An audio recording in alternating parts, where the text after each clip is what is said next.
All right. So, we're going to start with the heart of the reading here. Winter and the Blasted Oak. And, this winter card shows the wolf here. And, it talks about how wolves are one of the few animals out in the wilderness that stay active during the winter, right? And there's this, I guess, this notion that that's the case for you as well, right? I think we've been in hibernation, right? We're ready. We're ready to take action. And, with this blasted oak here, right, we see this lightning bolt coming, and, this tower moment is getting the hanged man out of the tree, right? So whether this is, whatever's been keeping you tied up, and this could very well be, right,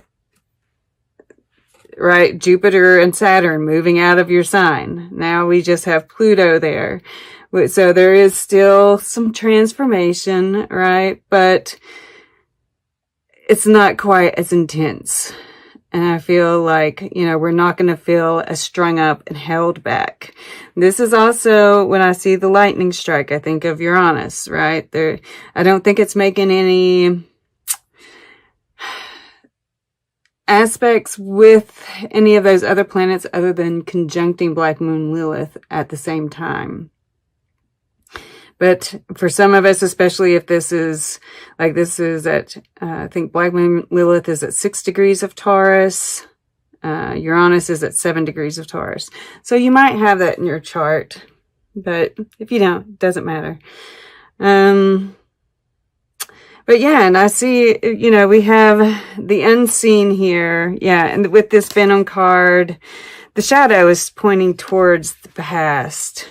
Right. I feel like this is like getting rid of those things, during this time, we're getting rid of all those things that are venomous in our life, right? That we're facing those shadows, right? We're embracing this, and the Capricorn energy, right? The Capricorn energy is sexual in nature, right? With the devil, which is very sensual, and, you're really embracing those things. The wolf mates for life, right? And I do sense this, with this Lord energy at the bottom, the green woman or the empress here, the she-wolf, the wolf, right? There's the wolf and the she-wolf showing up here. And yes, this is that alignment within yourself, right? But also the alignment with the other, right? And that's why I think this destroyer energy is here as well, right? And even showed up as a wolf. Amazing, right? If you're not taking care of it, right? If there's anything that you're not specifically moving out of your life, Spirit will help you with that, right? And those could be just those trigger moments that kind of show you what needs to come up for healing as well, right? Destroying, and I want to go here first to the subconscious, because I think this is destroying that past karma, right? Burning up past karma.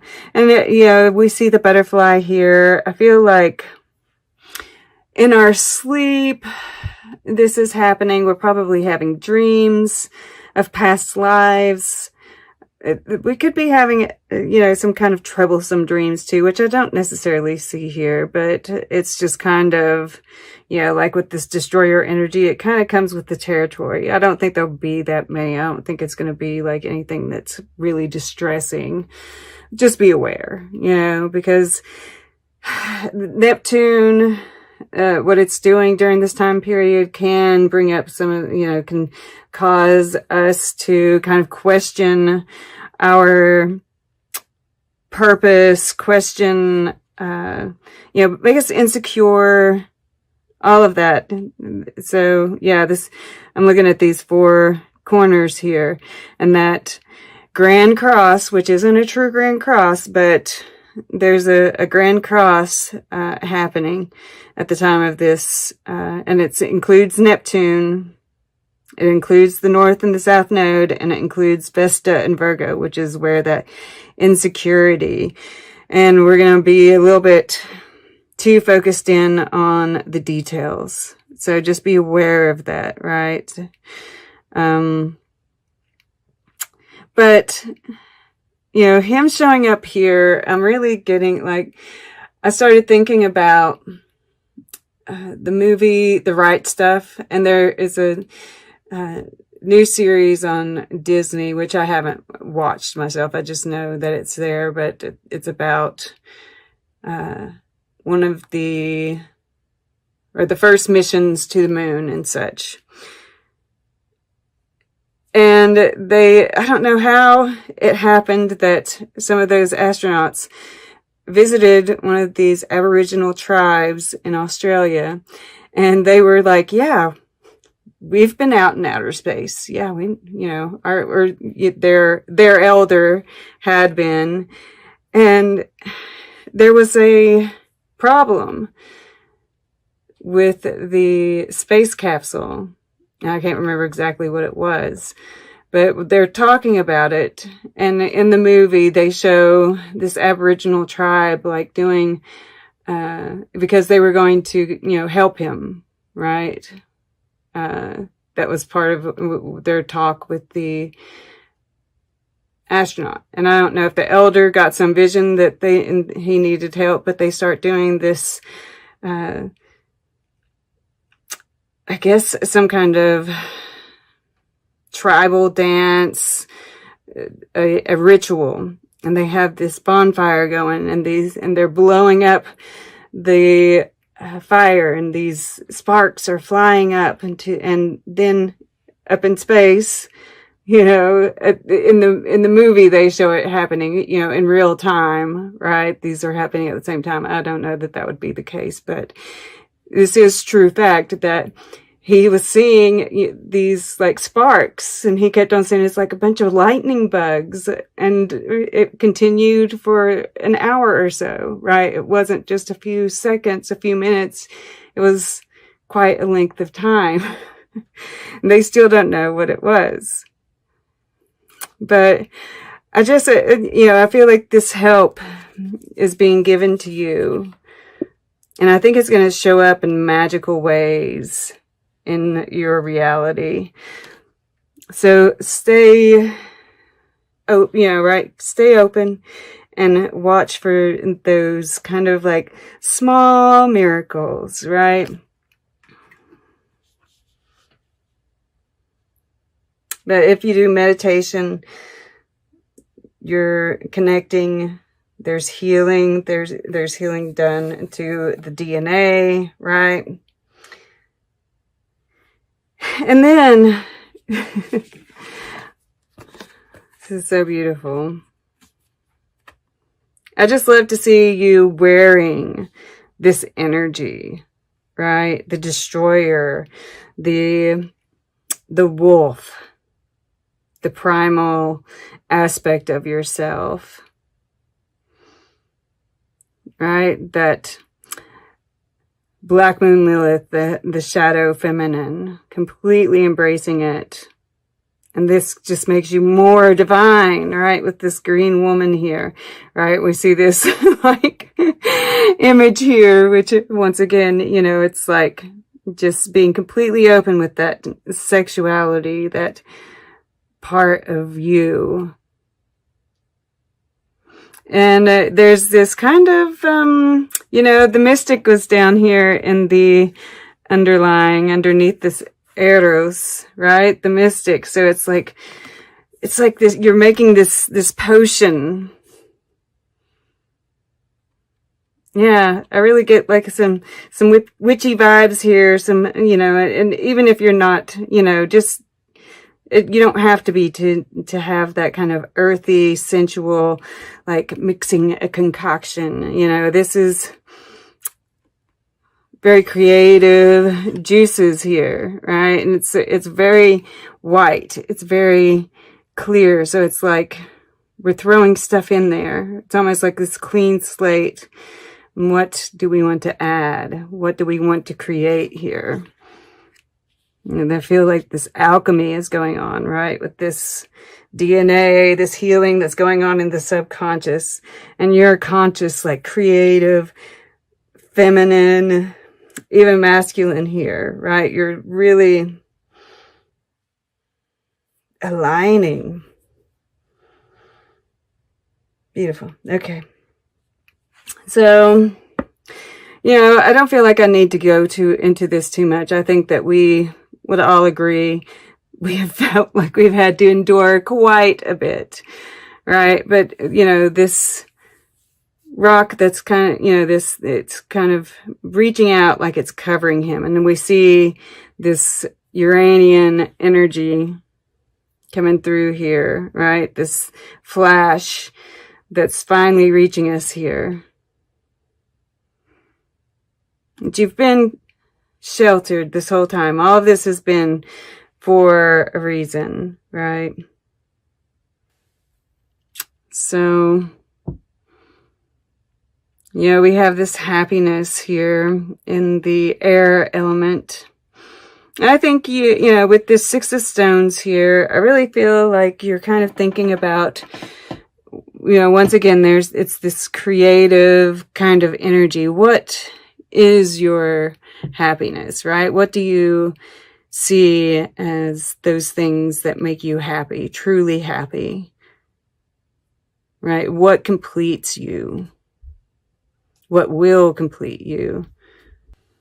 And I think this is, it's a lot of emotion. It says happiness here, but this can be, it's like those extremes. I keep saying it's just going to be high highs and low lows, right? And even this Six of Stones, it's the kind of ebb and flow of those emotions.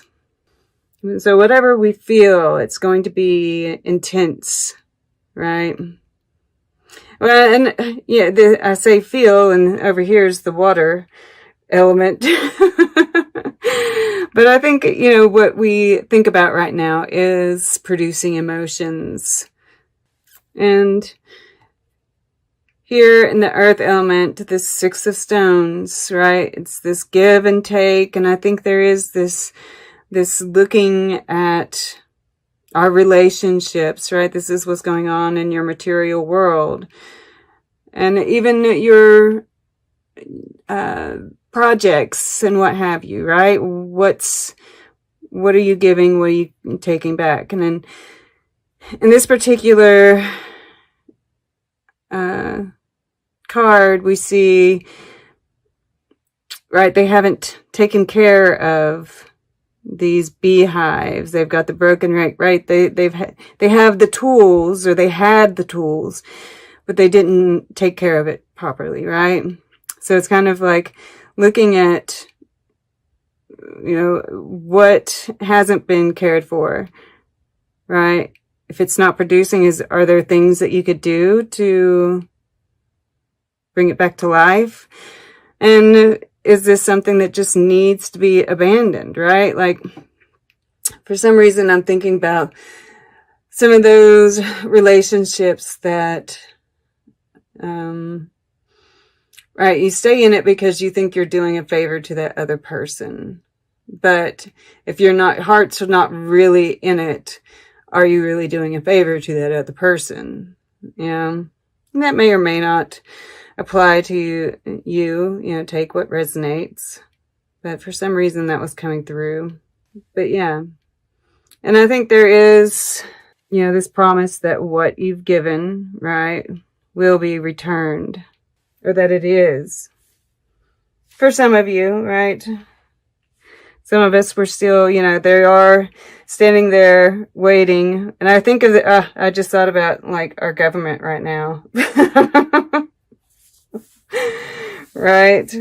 There is a dawning of a new day there. So we'll see what happens.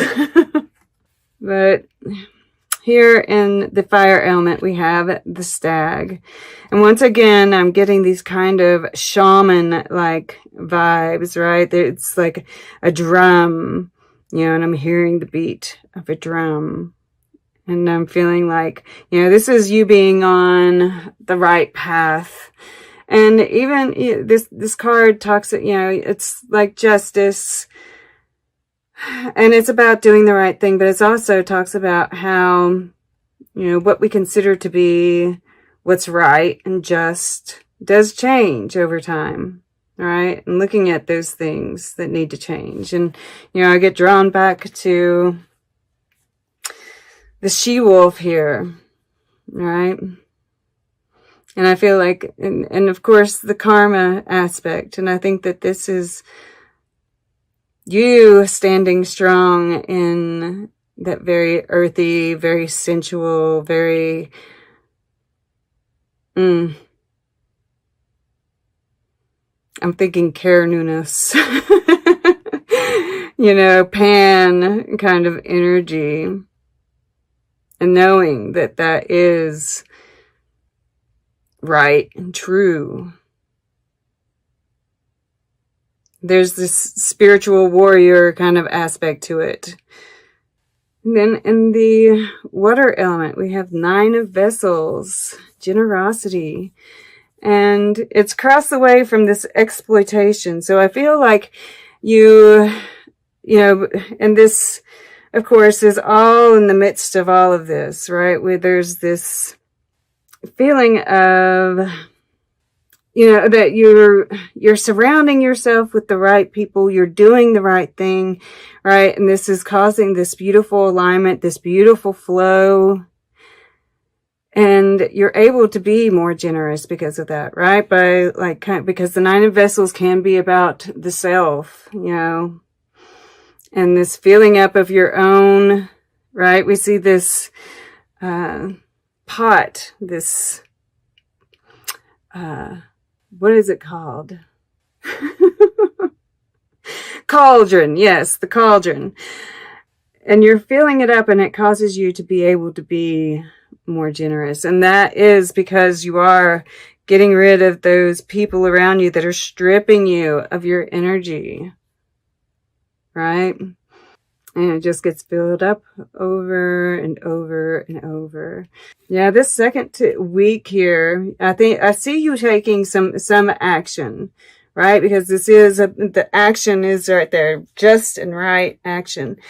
And I feel like this is really a result of this kind of evaluation and aha moments.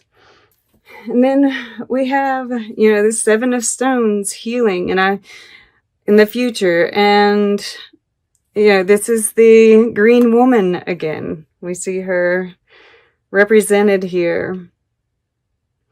And I feel like this is healing on a lot of, you know, I feel like this is harvest, right? And healing in the fact that you're starting to get some return, right? You're starting to see the fruits of your labor in many different aspects, right? And the healing on the spiritual level, you know, this figure here is still lying down, and I'm thinking of this emperor, you know, energy here. And they even kind of look a little alike, don't they? A little bit. But, you know, that emperor is still kind of healing. But, and I really feel like that's kind of the internal